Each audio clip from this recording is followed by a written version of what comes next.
Hello friends, आज हम बात करेंगे ब्रोंकियल अस्थमा के बारे में और जानेंगे कि ब्रोंकियल अस्थमा होने के क्या क्या कारण हो सकते हैं और ब्रोंकियल अस्थमा होने पे कौन कौन से लक्षण दिखाई देते हैं। साथ में ये भी जानेंगे कि ब्रोंकियल अस्थमा का अगर अटैक पड़े तो कौन कौन सी दवाओं का इस्तेमाल किया जाता है। तो आइए शुरू करते हैं। सबसे पहले जान लेते हैं ब्रोंकियल अस्थमा होता क्या है।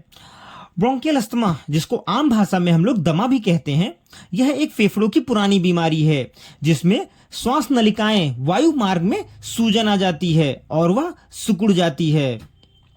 लंग्स के अंदर जो ब्रोंकियल ट्यूब होती है उसमें सूजन आ जाता है और ज्यादा मात्रा में बलगम बनने लगता है, जिसके कारण से सांस लेने में तकलीफ होती है, सांस फूलने लगता है, सीने में जकड़न होता है और खांसी आदि परेशानियां होने लगती हैं। यदि इनके कारणों की बात की जाए कि किन कारणों से ब्रोंकियल अस्थमा होता है, तो वह है जेनेटिक। जेनेटिक मतलब अगर किसी को परिवार में पहले से ब्रोंकियल अस्थमा जैसी बीमारी है तो वह बच्चों में हो सकती है। अगला है रिस्पिरेटरी इन्फेक्शन। रिस्पिरेटरी इन्फेक्शन में कोल्ड और फ्लू के कारण भी ब्रोंकियल अस्थमा की समस्या हो सकती है।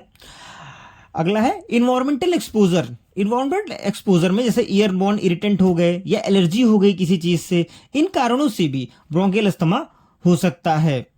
सडन वेदर चेंज, मौसम का एक बैग बदल जाने पे भी ब्रोंकियल अस्थमा की समस्या हो सकती है। अब आइए देख लेते हैं कि ब्रोंकियल अस्थमा होने पर कौन कौन से लक्षण दिखाई देते हैं। तो सबसे पहला है सांस फूलना। ब्रोंकियल अस्थमा की समस्या में बहुत ज्यादा सांस फूलने लगता है। यदि कोई व्यक्ति जिसको ब्रोंकियल अस्थमा की समस्या है थोड़ी दूर चल लेता है या कुछ काम कर लेता है तो थोड़ी देर बाद उसको सांस उसकी फूलने लगती है।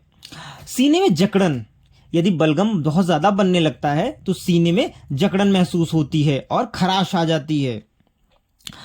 तीसरा है लंबे समय तक सीढ़ी जैसी आवाज लेना। सांस लेते समय सीटी जैसी आवाज आती है, घड़घड़ाहट की आवाज आती है। रात या सुबह के समय तेज खांसी आना। रात या सुबह के समय बहुत तेज खांसी आना, ये सारे लक्षण जो होते हैं ब्रोंकियल अस्थमा में दिखाई देते हैं।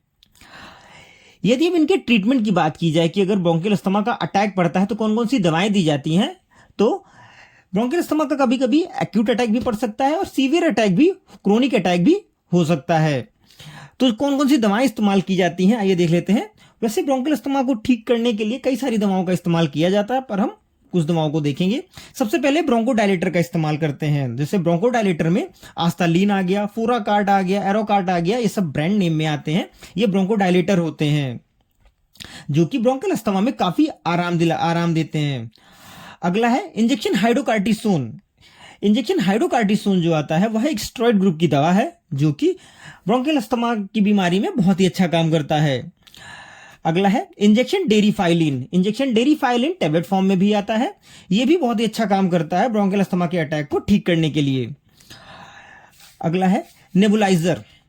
कई बार नेबुलाइजर कराने की भी आवश्यकता पड़ती है जो अंदर सीने में जकड़न होती है उसको बाहर निकालने के लिए, जिसमें डुआल्यून बूडी कार्ड से नेबुलाइज कराया जाता है।